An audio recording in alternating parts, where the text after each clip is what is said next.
5th 6th में जो बच्चे हैं उनके स्ट्रेस लेवल कितने बढ़ चुके हैं। आप पूछो क्या हुआ है, डिप्रेशन हुआ है। और उनको स्ट्रेस दिया किसने? ऑब्वियसली पेरेंट्स ने। नेटवर्क के साथ जब आप मिलोगे हाँ। तो आप उनके साथ हर चीज पे पहले अपॉइंटमेंट लेके बात करोगे, आप वहां पे नोट करोगे आप दिख कैसे रहे हो, है ना। तो वो नेटवर्क है आपका। ओके। अगर आप इसमें देखेंगे ना थोड़ा सा, अगर जो मैं समझ पा रहा हूँ, हो सकता है कि मैं 90s की पीढ़ी का हूँ, इसलिए मुझे लग रहा है 90s के किड्स वो इस चीज से सबसे ज्यादा जूझ रहे हैं। नमस्कार दोस्तों, लम्हे जिंदगी के ओपन टॉक के आज के इस पॉडकास्ट में हम बात करने जा रहे हैं एक ऐसे विषय पर जिसने ना सिर्फ हमारी जिंदगी को बल्कि आने वाली जनरेशन को भी बहुत बुरी तरह से घेरा हुआ है, और ये है एस का फेर। हम सब की जिंदगी की शुरुआत एक एस यानी कि सक्सेस से होती है। हम सब उस एस के पीछे भागते हैं, लेकिन भागते भागते कहां हमारी जिंदगी 4 एस के बीच में भटक के गुम हो जाती है, हमें पता ही नहीं चलता। और ये 4 एस है: सक्सेस, स्ट्रगल, स्ट्रेस और सफरिंग। जी हाँ, हम सब कहीं ना कहीं इन सब में गुमे हुए हैं, उलझे हुए हैं। तो आज चलिए इस विषय पर बात करते हैं हम एक ऐसे शख्स से जिन्होंने अपनी सक्सेस लाइफ शुरू करी एज अ कॉलोनाइजर, एक ऐसा इंसान जो जमीन के बहुत करीब था, लेकिन उसके बाद उसका पैशन नेचर की तरफ आया। और मैं आपको बताना चाहता हूं, ये शख्स मिस्टर दीपक खयानी जो हमारे साथ है, ये वास्तव में उन पौधों की तरह हैं जो बेहद खूबसूरत और बिना किसी चीज से बंधे अपने जीवन को जीते हैं। इन्होंने स्ट्रगल से बाहर निकल के नेचर को कैसे अपने जीवन में उतारा, कैसे इस विशियस सर्कल से बाहर निकले, चलिए आज हम जानते हैं दीपक खयानी जी से। Deepak ji, thank you. नमस्कार। Thank you Nikhil sir. आपसे हर बार मिलना एक बहुत ही खूबसूरत एहसास रहता है, और हर मुलाकात के बाद लगता है कि अगली बार आपसे कब मुलाकात होगी। तो दीपक जी, आप मुझे बताइए कि क्या है ये एस का चक्कर, क्या है, मतलब क्यों नोइंगली अननोइंगली हम सब इसमें फंसते चले जा रहे हैं। देखिए, जैसे आपने 4 एस की बात करी है ना, तो अब लोग सक्सेस के साथ है ना हैप्पीनेस की बात करने लगे है ना। जैसे सक्सेस और हैप्पीनेस दोनों अलग सब्जेक्ट हो जाते हैं ना, वैसे ही आपका स्ट्रगल और स्ट्रेस वो भी डिफरेंस है। लोगों को समझ में नहीं आ रहा है, या मुझे समझ में नहीं आया, यूं कह सकते हैं कि स्ट्रगल एंड स्ट्रेस में फर्क है। तो मैं कोई ज्ञान की बात नहीं करूंगा, तो अनुभव की बात करूंगा जो मेरे को थोड़ा सा समझ में आया। What is difference between struggle and stress, तो उसके बारे में मेरी थोड़ी जो समझ बनी अभी रिसेंटली, इनको काफी सारा चीजों को कॉन्टेम्पलेट करने के बाद, कि स्ट्रगल जो है ना हमारी लाइफ में, अगर कुछ प्रेजेंट में चैलेंजेस हैं वो तो स्ट्रगल है। हाँ, राइट है ना। लेकिन हमारी लाइफ में प्रेजेंट के चैलेंज नहीं है, पर हम फ्यूचर की इनसिक्योरिटीज है ना, that is the stress. Right है। स्ट्रगल में हमको ग्रोथ होती और स्ट्रेस हमारे को दीमक के जैसे खा रहा है। ओके। है ना। फॉर एग्जाम्पल, जैसे अगर मेरे घर का खर्चा 50,000 रुपए है और मैं 40,000 कमा रहा हूँ, 10,000 रुपए महीना मेरी कमी है, तो ये मेरे लिए स्ट्रगल है। जी, बिल्कुल सही कहा आपने कि मेरे को 10,000 रुपए का शॉर्टेज है, ये प्रेजेंट में है, फैक्ट है, आप उसको रियलिटी है देख सकते हैं। स्ट्रेस है ना, वो आप देख नहीं पा रहे हो।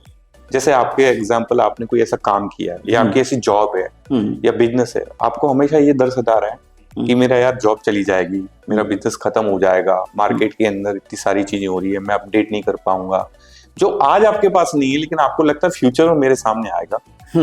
तो ये चीज आपको स्ट्रेस दे रही है उसकी थॉट से। तो मतलब आप कहना चाहते हो कि आने वाले कल की का जो भय है, हाँ, उसके कारण ये स्ट्रेस की शुरुआत होती है। और वो स्ट्रेस आजकल आपको बेचा जा रहा है। जितने भी लोग आप देखें, इन्फ्लुएंसर हैं, कोचेस हैं, आप कभी भी किसी से वो एक कोर्स बेच रहे हैं आपको, और वो बात कहाँ से शुरू कर रहे हैं, आपकी इनसिक्योरिटी को बढ़ा के कि आपका बिजनेस ऐसे चला जाएगा, आप लाइफ में ऐसे कीजिए। राइट। और कहीं ऑलरेडी आप ऑलरेडी स्ट्रेस में हो सकते हैं या स्ट्रगल में हो सकते हैं, है ना, तो आप उसकी बात को सुन के और चीजों में नहीं नहीं मुझे ये तो करनी चाहिए चीजें, तो वो हमारा स्ट्रेस और उससे बढ़ ही रहा है। मतलब आप ये कहना चाहते हो कि जो चीज हम कर रहे हैं, हाँ, घबरा के उसको छोड़ के उसमें आगे बढ़ने के हाँ, हम इधर उधर भटकना शुरू कर देते हैं। इधर उधर भटकना शुरू करते हैं, या कई बार बहुत कुछ अपने पीयर ग्रुप्स की, सबसे बड़ा जो अपने साथ आज की डेट में वैलिडेशन का एक चैलेंज है ना, कि हम सब लोग वैलिडेशन सीख कर रहे हैं और वो पीयर ग्रुप्स के साथ बहुत ज्यादा आता है, ठीक है ना। अब पीयर ग्रुप में कोई कुछ कर रहा है, अब उसकी स्ट्रगल है और उसकी स्ट्रेस की कहानी अंदर की आपको पता नहीं है, बट आप भी सोच रहे हो मुझे इसको देख के ये काम करना, ठीक है ना, और आपने काम कोई ऐसा शुरू कर दिया, ठीक है, या आपने कुछ ऐसे उखाड़ उछाड़ कर दिया अपनी लाइफ में, मल्टीपल काम कर लिए, मल्टीपल बिजनेस कर लिए, जिससे आपकी पूरा सिस्टम कोलैप्स हो चुका है, राइट। तो अब आप स्ट्रगल में नहीं है, आप स्ट्रेस में। मतलब आपको दिखाया वो जाता है जो वास्तव में नहीं होता है, उसके पीछे कुछ और है, लेकिन आप जिसे आप कह रहे हो एज अ पीयर प्रेशर, जो सामने दिखाया जा रहा है उसको देखकर आप बहुत ज्यादा इनसिक्योर हो जाते हो and you start getting into stress. But ये वैलिडेशन क्यों, व्हाई, आज क्यों लोगों को वैलिडेशन चाहिए? सर जी, ये वैलिडेशन क्योंकि आजकल आप है ना, इसको अगर मैं यूं कहूं तो आप अपने एक सब्जेक्ट को समझना पड़ेगा, आप अपने फ्रेंड्स के साथ नहीं हो, आप अपनी नेटवर्क में हो। अच्छा, पहले चलो ये बात शुरू हुई, अब आपने बहुत अच्छी खूबसूरत चीज कही, जो शायद फ्रेंड्स एंड नेटवर्क हम ये कंफ्यूज करते हैं। फ्रेंड्स और नेटवर्किंग में क्या फर्क है? फ्रेंड्स को आप कभी भी कॉल कर सकते हो, राइट। उसके सामने आपने क्या पहना ना ये इंपॉर्टेंट नहीं है, ओके, ठीक है ना, सो पीयर प्रेशर नहीं है मेल्स में तो, ओके, है ना, फीमेल का सब्जेक्ट अलग हो सकता है वो मेरा एक्सपीरियंस है उसके बारे में कभी बात अलग करी जाएगी। बट नेटवर्क के साथ जब आप मिलोगे तो आप उनके साथ हर चीज पे पहले अपॉइंटमेंट लेके बात करोगे, आप वहां पे नोट करोगे आप दिख कैसे रहे हो, है ना, तो वो नेटवर्क है आपका। ओके, और फ्रेंड्स बहुत लिमिटेड होते हैं और नेटवर्किंग बहुत बड़ी, नेटवर्क, और अब लोग है ना नेटवर्क में ज्यादा रहते हैं।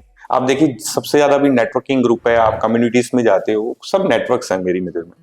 तो मुझे एक बात बताइए दीपक जी, ऐसा नहीं लगता कि जितनी ज्यादा हमारी नेटवर्किंग होती है बिकॉज ऑफ वर्किंग, उतना ज्यादा हमारा स्ट्रेस लेवल बढ़ता है? क्योंकि हम अपने चारों तरफ ऐसे लोगों को देखते हैं जिनको हम वास्तव में वो अपने आप को क्या प्रेजेंट कर रहे हैं वही देख पाते हैं। Yes, and that adds to your stress कि यार वो उस लेवल पे पहुंच गया, वो ये कर रहा है, वो ये कर रहा है, मैं क्या कर रहा हूँ? एग्जैक्टली, क्योंकि नेटवर्क के पास के बारे में आप नहीं जानते हैं, उनकी सक्सेस कहाँ से आई है, किस तरीके से आई, कितना उन्होंने स्ट्रगल किया है, और वास्तव में वो सक्सेस है भी नहीं है। हाँ, राइट। ये आप उनके पास, नेटवर्क बनाने में कोई प्रॉब्लम नहीं, नेटवर्क बनाने से आपको बहुत कुछ लर्न होती है, लेकिन आप तो अपनी रियलिटी ना खोए ना, सब्जेक्ट ये है। हाँ, तो उसके लिए ये बहुत जरूरी नहीं है कि आप का प्यार, जिसे कहते हैं कि अपने प्रति आपका प्यार बहुत स्ट्रांग होना चाहिए, कि जो मैं हूं एंड आई थिंक और चीज में, वो आप अपने दोस्तों के साथ ही हो सकते हो, राइट। आप कितने भी, अगर आप अपने स्कूल फ्रेंड्स के साथ मिले हो, आप कितने बड़े आदमी हो, लेकिन कुछ भी हो, वो आपकी जो उतारेंगे ना, तो और आपको मजा आ रहा होगा। यू एंजॉय इट, मतलब आप वेट करते हो कि वो कब उस लेवल पे आपको लेके आए, क्योंकि हर इंसान के अंदर चाहे वो किसी भी लेवल पे पहुंच जाए, वो एक बच्चा, वो एक सिंप्लिसिटी होती है जो हमेशा बाहर आने के लिए, और वो तभी हो सकती है जब आप ऐसे अपनों के बीच आप बताइए, आप अपने स्कूल फ्रेंड के साथ ये उसे पूछ सकते हो कि यार मैं कैसा लग रहा हूँ, आप इतनी हिम्मत कर सकते हो उससे? ऐसी उतारेगा सो डेटिंग वो आपके लिए रियलिटी है। अब क्या हो क्या रहा है कि लोग आज की डेट में परेशान हैं, या जो इनर पीस की वजह से, क्योंकि लोग है ना अंदर से कुछ और है और बाहर से कुछ और वो दुनिया के सामने कुछ और है, और वो ऐसा नहीं कि वो गलत है, उनको ऐसा करना पड़ रहा है, पर जब वो कोई ऐसी चीज कर रहे होते हैं जो है नहीं और बनने की कोशिश, अगर देखेंगे ना, ये इसका तमाशा मूवी ये इम्तियाज अली की, वो आज के टाइम पे आती ना, तो ज्यादा रिलेवेंट होती है। उसमें वो ये करे कि आप हो कौन अंदर से, है ना, और आप क्या, और आप कर क्या रहे हो, राइट। तो सो डेट कि हम सब ऐसे ही रोल प्ले कर रहे हैं। ओके, अब उस रोल में हम प्ले तो कर रहे हैं, पर अंदर से हम उस रोल के साथ नहीं है, क्योंकि कहीं ना कहीं हर इंसान अपने आप को जीना चाहता है, और जब वो अपने आप को जी नहीं पाता ना, तो I think that is the time जब आप स्ट्रगल से स्ट्रेस की सीढ़ी पे आ जाते हो और आपको पता भी नहीं चलता। मजे की बात है, ये पता भी नहीं चलता। मैं आज भी आपको कहता हूँ, अगर लोग अपने इस बात को समझें और खुद चेक करने की कोशिश करें कि वो स्ट्रगल में है या स्ट्रेस में, हाँ, उनको बहुत कंफ्यूजन होगा। हाँ, क्योंकि लोगों को पता ही नहीं स्ट्रगल और स्ट्रेस में फर्क क्या है। हाँ? आज आप देखो छोटे बच्चे 5th 6th में जो बच्चे हैं उनके स्ट्रेस लेवल कितने बढ़ चुके हैं। आप पूछो क्या हुआ है? डिप्रेशन हुआ है। और उनको स्ट्रेस दिया किसने? ऑब्वियसली पेरेंट्स ने, क्योंकि आपके पास जो होता है ना, आप वही डिलीवर करते हो। आप अपनी दौड़ नहीं दौड़ रहे हो, आप अपने साथ बच्चों को भी दौड़ा रहे हो। बच्चों की दौड़, क्योंकि उसका कारण है आपने स्ट्रगल किया है फॉर एग्जाम्पल, तो आप चाहते हो मेरे बच्चे स्ट्रगल ना करें, इसलिए आप उनको स्ट्रेस दे रहे हो। और स्ट्रगल से तो ग्रोथ होगी ना उसकी। सो मतलब आपने अपने बच्चों को एक आर्टिफिशियल ग्रोथ देनी शुरू कर दी। हाँ। और जब आप आर्टिफिशियल ग्रोथ देते हो तो वो ग्रोथ रिस्ट्रिक्टेड होती है, लाइक बॉन्जा है कि भाई अपने इतना लिमिटेड पानी दे दिया, इतना ये दे दिया, इतना दे दिया, बस उसको। अब वो अगर आप उसको नेचुरल सराउंडिंग्स में ले आओ तो it's not going to survive. मैं आपको एग्जांपल दूंगा कि मेरी डॉटर है 10th में है ना, तो वो क्लास की एक सिंगल बच्ची होगी कि जो ट्यूशन पे नहीं जा रही, ठीक है ना, और उसको पेरेंट्स की तरफ से कोई स्ट्रेस नहीं, ठीक है ना, एक्सीलेंट थिंग। मैं वो कहती है सब पापा मेरे फ्रेंड्स हैं वो तो बड़े टेंशन में थे, और मैं उसको बताऊं बेटा तू फेल हो जा पार्टी दूंगा, सो दैट उसको स्ट्रेस ना हो। हाँ। वो ट्यूशन क्यों नहीं जा रही है? क्योंकि मैं चाहता हूँ वो स्ट्रगल करे, क्योंकि उससे अगर वो स्ट्रगल करके 50% मार्क्स भी ला रही है ना, तो उस 90% से ज्यादा अच्छे हैं। हाँ, बिकॉज वो 50% जो ला रही है वो उसके अपने कमाए, उसकी लर्निंग से, उसकी लर्निंग है। हाँ, नॉट लर्निंग जो कहीं और से आ रही है। इस बात से कई लोग इत्तेफाक नहीं रखेंगे, कई पेरेंट्स, कई लोग, आई थिंक 99% लोग इत्तेफाक नहीं रखेंगे। ये तो गलत बात है, पर ठीक है, but no, but right, but ये चीज समझनी बहुत जरूरी है कि हम जो चीज खुद भुगत रहे हैं उसको हमें अपने बच्चों को उससे बचाना है, ना कि बच्चों को उसमें डालना है। एंड अब क्या होता है कि like as we are discussing, and मैं आपको एक बात बता दूं कि दीपक जी इन सब के अलावा इनटू विपासना भी हैं, जिसके कारण ये बहुत हाई लेवल पे स्पिरिचुअली ग्रो कर चुके हैं। मुझे एक बात बताइए कि अब step right from struggle to stress कब सफरिंग में बदल जाता है? इस सवाल का जवाब देने से पहले तो मैं ये कहना चाहूंगा कि मैं तो अभी विपश्यना की LKG में भी नहीं हूँ। देखो LKG में जब बच्चा आता है, चलो मैंने आई अप्रिशिएट दिस, बट जो हर बार मैं जाता हूँ, मैं आपकी बात काटना चाहूंगा, हर बार मैं विपश्यना जाता हूँ ना, मुझे ये समझ में आता है कि नहीं, पिछली बार जो मैंने सोचा था ना, ये समझा था वो अलग है, अभी कुछ विपश्यना कुछ और है। That is the growth. That is the growth. कि हर बार हम कुछ सीखते हैं तो मुझे लगता नहीं विपश्यना ये नहीं है, वो है। आप अपनी नॉलेज, जब हमने एक चीज सीख ली और हमारे पास वो कैपेसिटी आ गई कि जब हम अगली चीज सीखते हैं तो हम सोचते हैं कि यार हमने जो पीछे की सीखी थी उससे बेटर है। That is growth. अब हमारी ग्रोथ क्यों रिस्ट्रिक्ट हो रही है, चाहे वो रिलीजन हो चाहे किसी भी चीज में हो? क्योंकि हमको जो सिखा दिया गया, फीड कर दिया गया, हम उसको लेके बैठे हुए। We don't want to grow. Yes. So that is an excellent thing जो आप कह रहे हो कि हर बार it's a new beginning. अब आपके सवाल का जवाब कि yes. स्ट्रगल से स्ट्रेस कब सफरिंग हो जाता है? जब आपकी लाइफ में स्ट्रगल और स्ट्रेस दोनों चल रहे होते हैं ना, तो आप सफरिंग के अंदर एंटर कर जाते हो। और आप सफरिंग को एग्जैक्टली कैसे एक्सप्लेन करोगे? What exactly? अब आप समझिए कि आप एक स्ट्रगल भी कर रहे हो, हाँ, कि आपका काम नहीं चल रहा है, ठीक है ना, आपको ब्रेड एंड बटर के इश्यूज हैं, उसके बाद आपके पास अब स्ट्रेस भी है कि आपने एक ह्यूज इन्वेस्टमेंट किया हुआ है, बिजनेसेस नहीं चल रहे हैं, या आपकी जॉब का खतरा है, जॉब जाने का।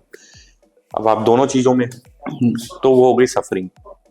कैसे हो गई सफरिंग? क्योंकि अब ये आपका पीस, आप 24 आवर्स इसके बारे में सोच रहे हो बैक ऑफ द माइंड में। आपका सबकॉन्शियस माइंड इस चीज से बाहर नहीं निकल पा रहा है, क्योंकि आपको कोई रास्ता नहीं दिख रहा है। आप हो तो कहीं भी, लेकिन वहां पे नहीं हो। ये सफरिंग को पहचानने का एक बहुत अच्छा आसान तरीका है। इसको थोड़ा सा जैसे फॉर एग्जांपल कि आप अभी मेरे साथ हो, हाँ, और आप मेरे साथ नहीं, और माय बैक ऑफ माइंड में थॉट्स कुछ और सोच रहा हूं, वो सोच रहे हो, और वो स्पेशली अगर उससे रिलेटेड हो, आपके काम से रिलेटेड हो, या आपकी रिलेशनशिप से रिलेटेड हो, that's mean you are suffering. So ये सफरिंग जो है, ये आपको क्या लगता है सेल्फ क्रिएटेड है, माइंड क्रिएटेड है, या सिचुएशन क्रिएटेड है? सफरिंग सबसे ज्यादा तो मुझे लगता है सर्कमस्टेंसेस से हो जाती है। कई बार आपकी लाइफ में सफरिंग आती है, बट सफरिंग से दो ऑप्शन आते हैं, या तो आप लर्निंग लेते हो एक अच्छी सी और आप वो ग्रोथ हो जाती है आप, ओके, है ना, और एक या तो फिर आप डिप्रेशन में चले जाते हो, ओके, है ना। अभी रिसेंटली मैंने जावेद अख्तर साहब का एक सुना था, उनका एक इंटरव्यू था, उसमें उन्होंने बात करी थी कि जब अपने स्ट्रगल पीरियड की वो बात करे थे, तब उन्होंने बोला था कि किसी इंसान ने खाली जो भूख और नींद नहीं लिए ना, तो वो उसके जहन में रह जाती है ना।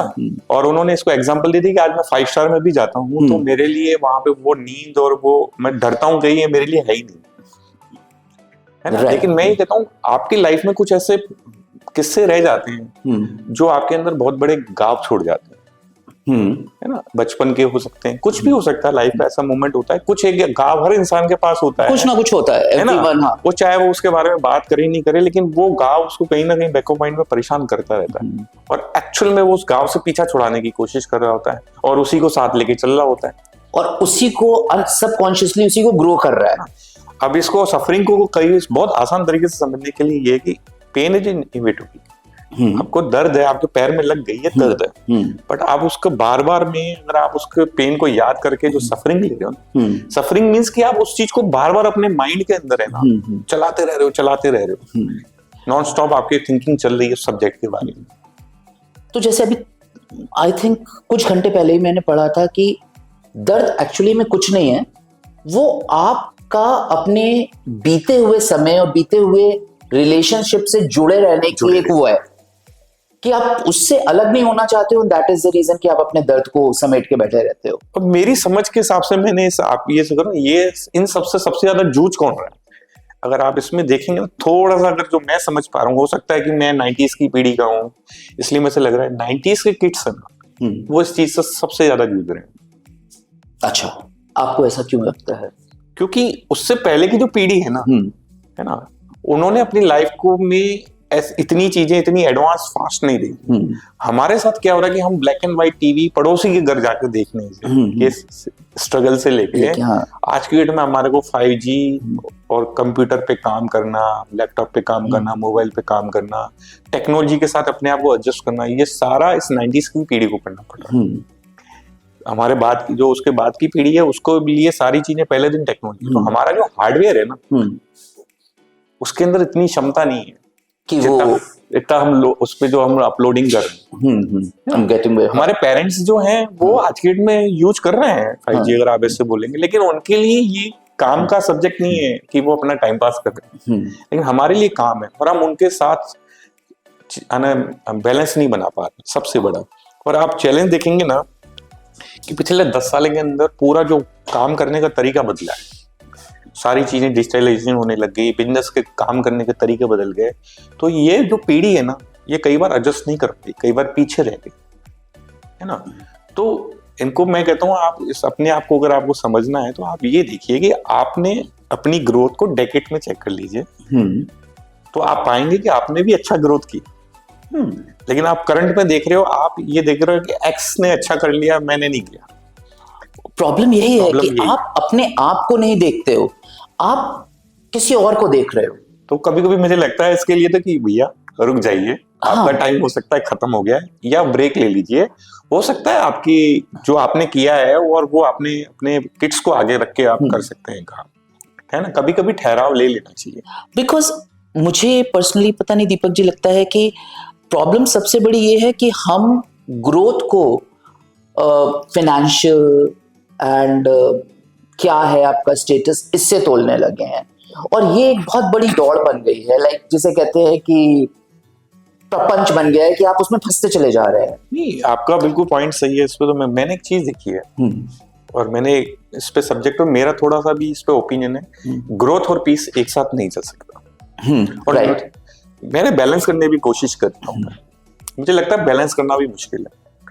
आपके पास ऑप्शन है, या तो आप ग्रोथ कर लीजिए या पीस ले लीजिए, ठीक है ना। अब आपको जो भी चुनना है आप उसमें चुन लीजिए, आप बैलेंस करने के पीछे मत जाइए। जब आप बैलेंस करने जाएंगे तो और डिसबैलेंस हो जाएंगे, राइट। और कभी कभी मुझे तो लगता है बी ओपन, यार बैलेंस चीजों को करना ही क्यों है, जो है वैसे चलने दो। प्रकृति ने अपने आप चीजों को बैलेंस में रखा हुआ है, उसको तो हम ही छेड़ रहे हैं।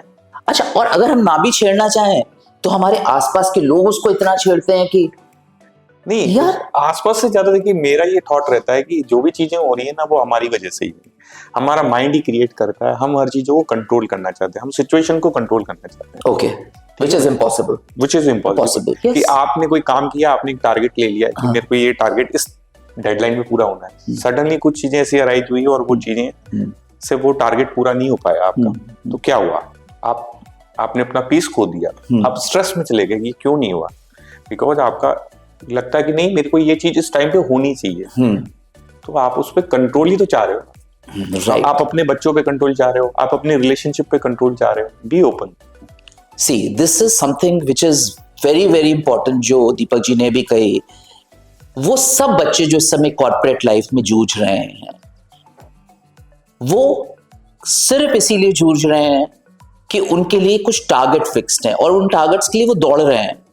कहां जी रहे हैं वो अपनी जिंदगी? रिलेशनशिप्स में। सक्सेसफुल रिलेशनशिप की परिभाषा क्या है?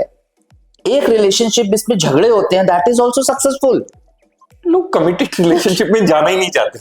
हाँ, एंड कमिटमेंट की परिभाषा ही बिल्कुल अलग हो गई है। कमिटमेंट की परिभाषा अलग हो गई है।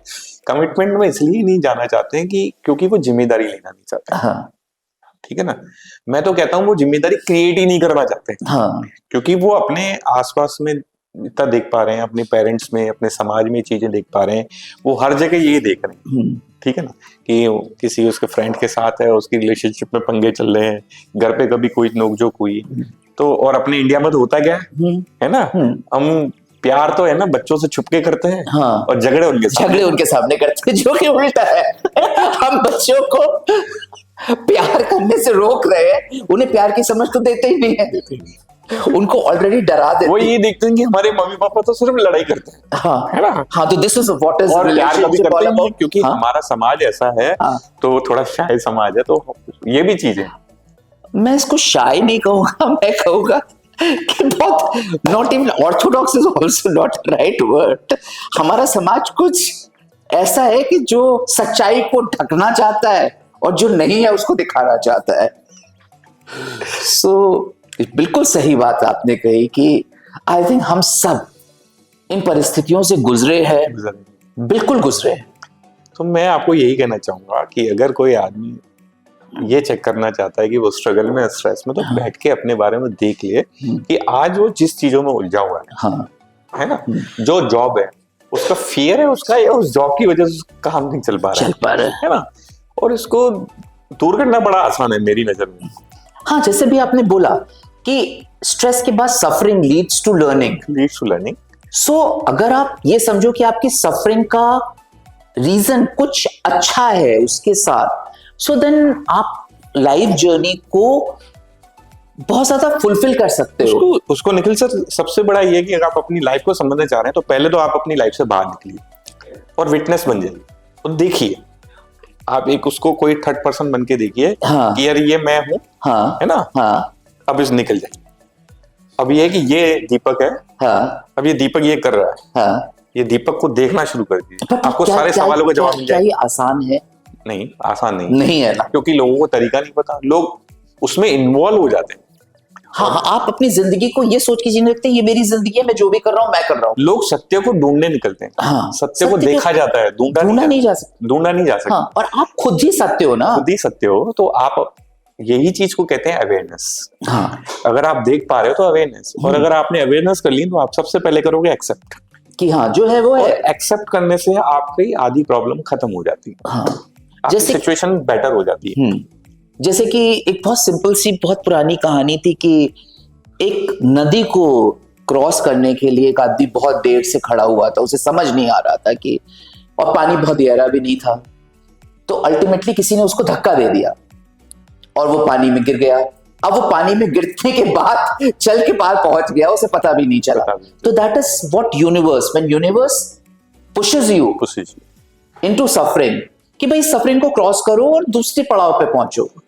बट यहाँ पे हम क्या होता है कि हम उस सफरिंग से इतना घबरा जाते हैं कि हम उसको क्रॉस करना ही नहीं चाहते। सबसे बड़ा निखिल सर मुझे लगता है कि लोगों को लाइफ में ना अनसर्टेनिटी से बहुत डर लगता है ना। आप देखिए क्यों सफरिंग से क्यों नहीं निकलते हैं, या स्ट्रेस से क्यों नहीं निकलते, अनसर्टेनिटी। हाँ, वो इसीलिए डिसीजन नहीं ले पाते। और कई बार दीपक जी मुझे लगता है कि लोग हम उस चीज के अंदर स्टक प्यार करने लगते हैं। हाँ, यू नो, अपनी सफरिंग लोगों को दिखा के सुना के यू फील वेरी, जैसे अपने का वैलिडेशन।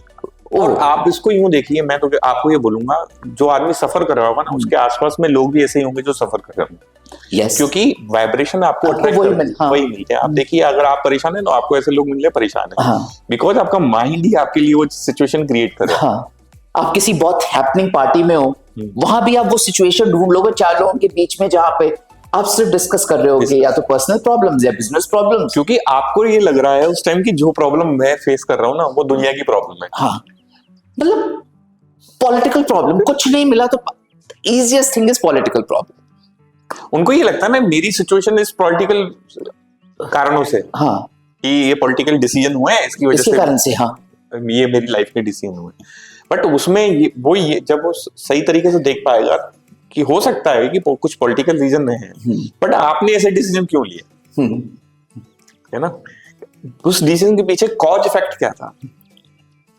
चलिए, ये तो बात हुई लाइफ में कुछ बनने और उसकी, but now when we come to relationship, तो मुझे लगता है आपसे बात करते करते रियलाइज हुआ कि रिलेशनशिप में भी हम यही गलतियां करते हैं कि रिलेशनशिप को सक्सेसफुल बनाने के चक्कर में हम सेम वही स्ट्रगल करते हैं उसको सक्सेसफुल बनाना है। हाँ। शुरुआत के कुछ साल, उसके बाद स्ट्रेस में आ जाते कि सक्सेसफुल नहीं हो पा रही, जैसे कि हमें फिल्मों में सब जगह देखने को मिलता है, और ultimately by end of the relationship you end into suffering, कि आप एक दूसरे को झेल रहे हो। I think 90% of the relationships are like this. Both are controlling,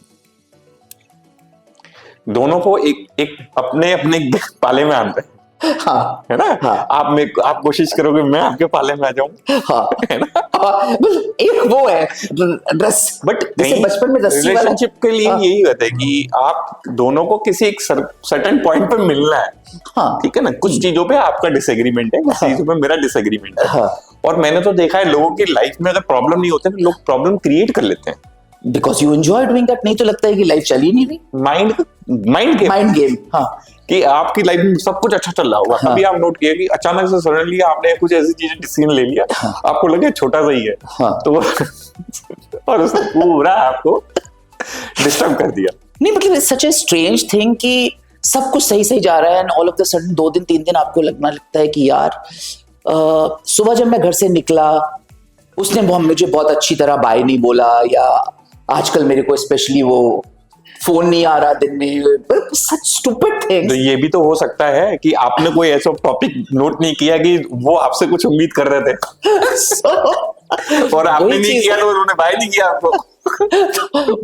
as you said कि दिमाग जो है वो एक चीज को घुमाता जाता है, एंड हमको हमेशा यही लगता है कि जो हम है वो सही है। So I think Deepak ji, the topic was excellent and I think हमारे सुनने वालों को भी इसमें बहुत ज्यादा मजा आया होगा। तो अगर आप दीपक जी से और इस बारे में जानना चाहते हैं तो प्लीज कमेंट बॉक्स में जरूर लिखें। And let me tell you, this total podcast is powered by Mishi media solutions. तो अगर आप हमारे पॉडकास्ट से लम्हे जिंदगी के ओपन टॉक सीरीज से जुड़ना चाहते हैं तो प्लीज कमेंट बॉक्स में लिखें, चैनल को सब्सक्राइब करें और लाइक करें। And one more thing, there is a link of परिवर्ड given in the comment session. Please go and check it out, and you honestly love what Deepak ji is doing. What is his passion? कैसे पेड़ उनकी जिंदगी का सबसे खूबसूरत हिस्सा है और क्यों है। अभी आपने दीपक जी का एक हिस्सा देखा है, and I request you to check out his website and see कि दीपक जी की जिंदगी का दूसरा पहलू क्या है। दोबारा मिलने तक के लिए bye. Thank you, Deepak ji. It was a beautiful session. Hope to meet you again. Thank you.